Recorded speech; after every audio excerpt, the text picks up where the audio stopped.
Astrology isn't just about signs and symbols. It's a tool for navigating real life. Hello, and welcome to Astrology with Alisa. I'm your host, Alisa Dixon, and I'm so glad you're here. Let's dive in. Mercury Retrograde is almost over. We've been in it for weeks now, and you may have felt the usual mix of delays, tech hiccups, and miscommunications. Back on June 18th, I released a podcast all about Mercury Retrograde, what it is, what to expect, and how to work with the energy instead of fighting it. So if you missed that one or you need a refresher for the next few days, I'll link that episode in the show notes. But today, I want to take a step back and zoom out and look at the bigger picture of what this Mercury Retrograde has really been all about. Not just on the personal level, but for all of us. Because this Mercury retrograde is the third in a powerful series of retrogrades over the last couple years that have all happened in the same part of the sky. All in Leo, and all have opposed Pluto in Aquarius. And that is a cosmic pattern worth paying attention to. Because sometimes you don't realize what astrology has been trying to show you until you stop and look back. And if you're like me, you may not fully understand what it was all about until you're looking back. That's the gift and sometimes the challenge of a Mercury retrograde. You can't always get it while you're in it. One of my favorite ways to learn astrology is to look back and ask, what showed up in my life during this transit? What part of my chart lit up? What themes came alive? Because astrology isn't just predictive, it's reflective. It helps you see your life with new eyes. And lately, that Leo part of our sky has been very loud. So, zooming out a little, in summer of 2023, 2 years ago, we had Venus retrograde in Leo, a time of rethinking love, beauty, and self-worth. Then, last winter, we had Mars retrograde in Leo, a stretch of time that brought heat, frustration, and a push to re-express our drive and desires. And now, we're wrapping up Mercury retrograde in Leo, which has spanned about 6 weeks when you include the shadow phase. And if you're wondering what the shadow is, we actually talk about that in this Sunday's YouTube chat on the Astrology with Alisa podcast channel. Me and my Astro Besties are going to explain it, so definitely come check that out. But here, we're focusing on what this retrograde has revealed when we zoom out and look at the bigger picture. And when you step back and look at what's been happening in the sky, you start to see a pattern. Because over the last 2 years, each of the personal planets, Venus, Mars, and now Mercury, has retrograded in Leo, and each one has faced off with Pluto in Aquarius. That's what we call an opposition, when two planets are sitting directly across from each other in the sky, doing a full 180 in the circle of the zodiac. It's a cosmic confrontation, one energy staring straight into the eyes of another. And this isn't random. This is a pattern. Since March of 2023, Pluto has been in Aquarius. And I haven't talked about it much on this podcast because honestly, it has been talked about to death. But now that I'm looking back from where we are today, with Mercury stationing direct opposite Pluto, I finally see the bigger picture landing. This is more than a Mercury retrograde.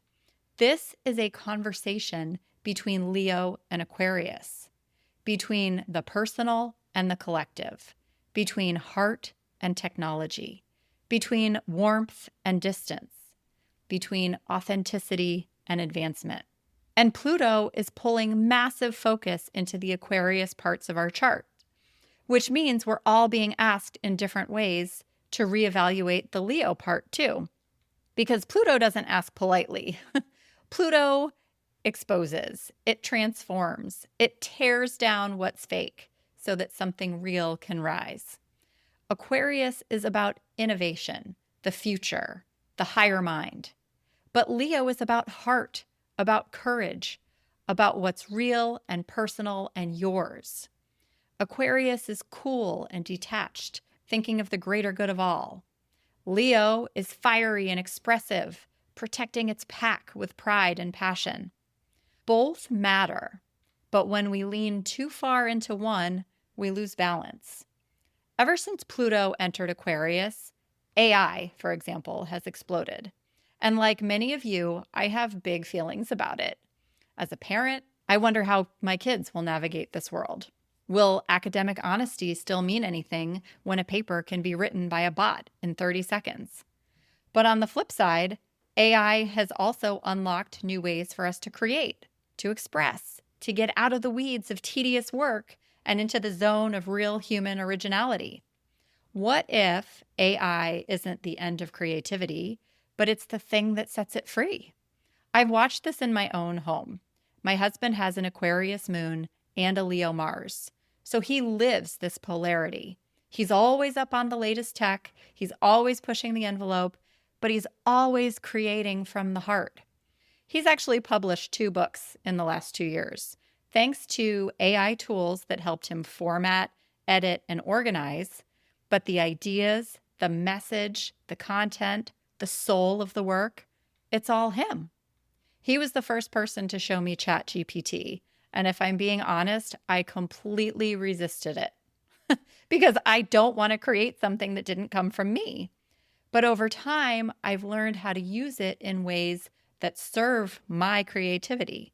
When I get stuck, or when I feel like giving up on a video edit, when I don't know how to do something techie, I ask ChatGPT. I've trained my AI assistant to talk to me like a friend, to give me answers without the overwhelm. And that's what keeps me going. That's why you're hearing this podcast. That's why I'm still making videos, because the technology supported my creative expression, not replaced it. That's the dance between Aquarius and Leo, between future and heart, between machine and meaning. And this week, with Mercury stationing direct opposite Pluto, we're being asked to find that balance in ourselves, to reevaluate how we speak, how we listen, how we connect, what we share, and what it all means. And just like the myth of Mercury, the only god who could cross between worlds, we are crossing dimensions right now between past and future, between the seen and unseen, between tech and truth, between soul and system. And as I record this, I can feel my grandmother with me. She was a proud Leo sun, and today, the day I'm recording this, was actually her birthday. So this is what Mercury does. He moves between the living and the dead, between memory and now, bringing messages we didn't even know we needed until we hear them. So if something is surfacing for you this week, a truth, a memory, a conversation, listen closely. It might be Mercury bringing you exactly what you're ready to hear. And it might be bringing up themes from the winter when Mars was retrograde in this exact same place, or even the year before when Venus was retrograde in the exact same place. This is what I'm talking about when I talk about the patterns in astrology. And this is what I find so interesting and exciting about the sky. All of these themes that are showing up in our lives, they are happening in the universe and vice versa. So I invite you all to reflect on not only the last 5 weeks, but also the last 2 years, especially if you know your chart and you know where Leo is. That is the area where you're really being asked to dig deep and find out what is really important, what is really meaningful for you. And I will tell you, if you want to hear a few stories about how this Mercury retrograde has played out in real life over the last few weeks, come check out my Astro Besties and me on Sunday on the Astrology with Alisa podcast YouTube channel. We're going to be sharing real stories from tech fails and contract mishaps to the big aha moments that Mercury always delivers once we're ready to listen. Because sometimes the astrology doesn't make sense until you look back. And when you do, the message is always there. We would love to see you over on the Astrology with Alisa podcast YouTube channel this Sunday at 10 a.m. Watch for the Mercury Retrograde video to drop. It has been so much fun to bring my friends together and connect with you all. If you have any comments around anything you've heard on this podcast or on the YouTube show, feel free to leave it in the YouTube comments over on the Astrology with Alisa podcast YouTube channel. We'd love to hear from you. And if you're interested in going deeper in your own chart to figure out what this whole pattern in Leo was all about for you, I would love to do a reading for you. You can book online on my website at www.astrologywithalisa.com.